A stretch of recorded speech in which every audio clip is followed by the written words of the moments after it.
It started with a prank, but it ended with a storm no one saw coming.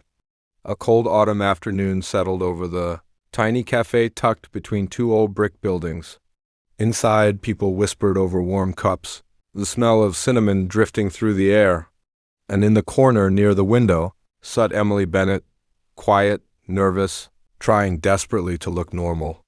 Her scarf was perfectly fixed, her hair tied neatly behind her shoulders, her lips carefully pressed into a soft smile.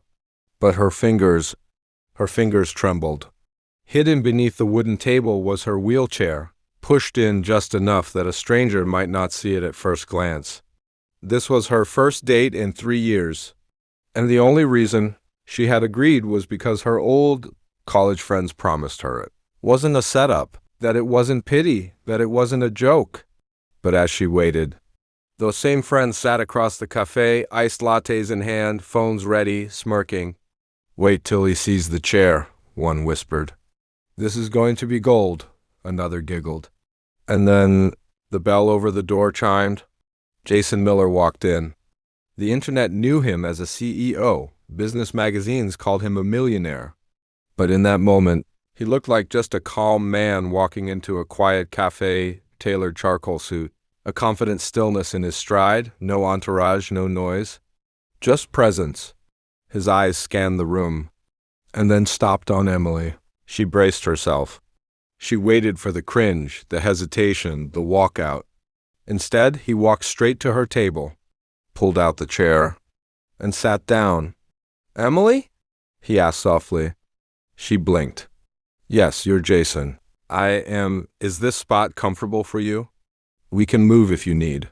Across the room, the friends froze. This was not the reaction they had planned to film.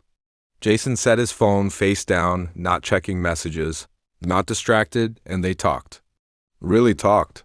For 45 minutes, Emily opened up about her life, her work, her accident, caring for her mother, the little lavender plant she kept on her windowsill because it's stubborn like me. Jason didn't pity her.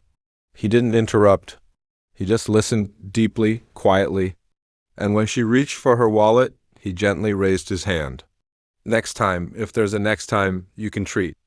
Today, let me thank you." She looked up, confused. "Thank me for what?" He leaned down slightly, not with pity, but sincerity. "For giving your time to someone like me. And if you'll let me, I'd like to see you again." Her heart stopped. Across the cafe, the phones lowered. They didn't get their content, but the real story was only beginning. That night, her so-called friends posted the video online anyway, secretly, recorded clips of her. Nervous, shy, smiling, waiting. Caption: CEO tricked into blind date with wheelchair girl. Within hours, the internet tore her apart. Pity date. She's playing victim. Why would a millionaire date her? Emily saw it the next morning. She shut her door, turned the lock, and disappeared into silence. Meanwhile, Jason had no idea until his assistant showed him the viral clip. He watched 10 seconds, jaw clenched. 20 seconds, eyes darkened. By the end, he closed the phone and didn't say a word. That afternoon, without PR approval, without his team, he wrote something on LinkedIn. A few sentences. Simple. Sharp. "I met someone yesterday who made me believe in good again. If you want a joke, do it without using the heart of someone brave as your punchline." The internet flipped. People apologized. Others called out the cruel comments. But Emily saw none of it. She had already deleted everything. Until that night, when a small notification blinked on her email. A message from Jason. "You did nothing wrong. If you're okay, I'm glad. If you're not, I'm here." She stared at it for a long time, then typed only one line. "Thank you for not walking away." And that was how it began, the slow rebuilding of something the world had broken.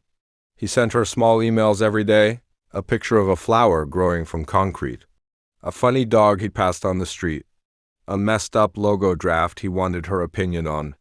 Emily wrote back little by little. A word, an emoji, a sentence. Then one day, she sent him a full design for the logo. "Clean, elegant, perfect." Jason replied, "I'm using it." Payment is in bubble tea vouchers unless you want cash. She laughed for the first time in weeks. Their connection grew, small but steady, until one night everything crashed again. Emily was making candles for her new little shop. Bells shed. When her hands trembled, the tray slipped. Glass shattered. Wax spilled everywhere. She sank to the floor, tears falling. I can't do this. I'm not strong enough. Minutes later, her door opened. Jason walked in, calm, quiet. He didn't say, "It's okay." He didn't hug her. He didn't shower her in pity.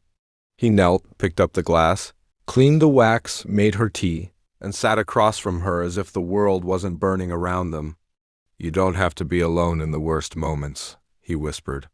"And I'm not going anywhere." But storms don't ask for permission. An old photo surfaced online. Emily before the accident. Standing, running, alive. The caption was venom. She's faking her disability for sympathy and candle sales. And the one who posted it was the boy who had once loved her. The boy driving the night her life shattered. Orders canceled. Reviews tanked. Her mother collapsed. Hospital bills piled up. And Emily broke. She shut down her shop, deleted her website, and closed her doors to the world. Jason rushed to her home. She sat in the dark, silent.